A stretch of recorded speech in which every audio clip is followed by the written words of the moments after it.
မင်္ဂလာပါရှင် CNN သတင်းဌာနရဲ့2025ခုနှစ်စက်တင်ဘာလ30ရက်နေ့အတွက်နောက်ဆုံးရရှိထားတဲ့သတင်းတွေကိုတင်ဆက်ပေးတော့မှာပဲဖြစ်ပါတယ်ဒီကနေ့တင်ဆက်ပေးမယ့်သတင်းအကြောင်းအရာတွေကတော့ KNU နဲ့ AA တို့ကိုရွေးကောက်ပွဲအားပြတ်အောင်နောက်ဆက်ဟန်တာတာဆိုတဲ့အကြောင်းပြချက်နဲ့အမှုဖွင့်အရေးယူထားမှုကထိရောက်မှုရှိနိုင်လားဆိုတဲ့အပေါ်စီးရင်တဲ့နိုင်ငံရေးအကဲခတ်တွေကြားသုံးသပ်မှုတွေရှိနေတဲ့ဆိုတဲ့သတင်းဗိုလ်ချုပ်စိုးမိုးမှုကိုစန့်ကျင်ဖို့အတွက်တရုတ်နဲ့မြောက်ကိုရီးယားတို့သဘောတူညီခဲ့ကြတဲ့ဆိုတဲ့သတင်းအပါအဝင်နောက်ဆုံးရပြည်တွင်းသတင်းနိုင်ငံတကာသတင်းနဲ့အောက်စားသတင်းတွေကိုတင်ဆက်ပေးတော့မှာပဲဖြစ်ပါတယ်ပထမဆုံးသတင်းတစ်ပုဒ်အနေနဲ့တင်ဆက်ပေးမှာကတော့ KNU နဲ့ AA တို့ကိုရွေးကောက်ပွဲအားပြတ်အောင်နောက်ဆက်ဟန်တာတာဆိုတဲ့အကြောင်းပြချက်နဲ့အမှုဖွင့်အရေးယူထားမှုကထိရောက်မှုရှိနိုင်လားဆိုတဲ့အပေါ်စီးရင်တဲ့နိုင်ငံရေးအကဲခတ်တွေကြားသုံးသပ်မှုတွေရှိနေတဲ့ဆိုတဲ့သတင်းကိုတင်ဆက်ပေးပါမယ်ကရင်မျိုးသားစီရော KNU နဲ့အာရခတက်တော် AA တို့ကိုရွေးကောက်ပွဲကိုပြတ်ပြအောင်နှောက်ယှက်ဟန်တားခြင်းဆိုတဲ့အကြောင်းပြချက်နဲ့အမှုဖွင့်အရေးယူထားမှုက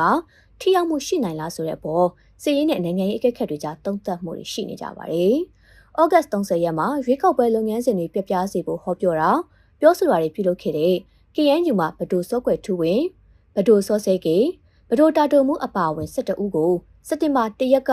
လှိုင်းပွဲမြို့မှာရဲစခန်းမှာအမှုဖွင့်ထားတာပါ။အဲ့ဒီနောက်စောစာပလဲတီဝမ်ကိုလည်းစက်တင်ဘာ9ရက်မှာလှိုင်းပွဲမြို့နယ်ပိုင်ကျုံနယ်မြေရဲစခန်းမှာအမှုဖွင့်ထားကြောင်းသိရပါတယ်။ဒါအပြင်ဩဂတ်စ်29ရက်မှာတော့အေယာဝတီတိုင်းဒေသကြီးလေးမျက်နှာမြို့နယ်ရင်းစေကြီးရွာဘုံကြီးကျောင်းမှာ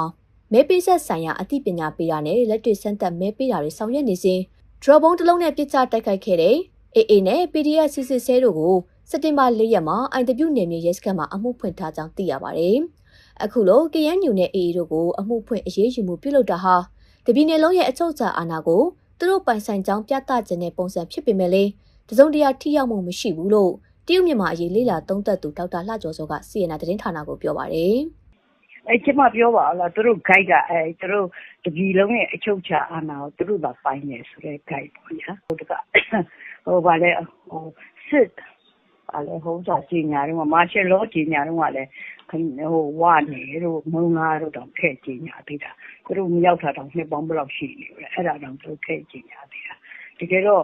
ဗမာတပြည်လုံးရဲ့အချုပ်အခြာအာဏာပိုင်ဟာသူတို့သာဖြစ်တယ်ဆိုတာပြကြတာပေါ့ဗျာဒါမှတခြားနိုင်ငံကလည်းဆက်ဆံလို့ကောင်းပါအောင်အခုတခြားနိုင်ငံကြီးကလည်းဒီစကားပဲပြောတာလေတကယ် de facto government လို့ခေါ်တာပေါ့နော်တကယ်အုပ်ချုပ်နေတာကဒီစစ်ကောင်စီပဲဖြစ်တာဟုတ်စစ်ကောင်စီပဲဖြစ်တော့ဒါ